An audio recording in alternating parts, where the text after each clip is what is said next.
अभिजित शांत हो. अरे समोरचा माणूस त्याला हवं तसं बोलतो, ते सगळंच आपल्याला लागू होतं का?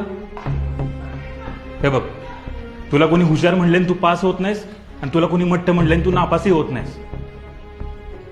कळलं का? अरे समोरचा माणूस काय बोलतो याचा किती विचार करायचा हे पूर्णपणे आपल्यावर अवलंबून असतं. आता मीच तुला म्हणलं की तू 7वी नापास आहेस, मठ्ठ आहेस एकदम. आहे का खरं? नाही सर. मग अरे समोरचा माणूस आपण चिडावं म्हणून मुद्दाम काहीतरी बोलतो करतो, आणि आपण पण नेमकं तसंच वागतो आणि समोरच्याचा हेतू साध्य करतो. तुला तसं करायचंय का? नाही सर, अजिबात नाही. मग सांग मला, कोण बोललं तुला?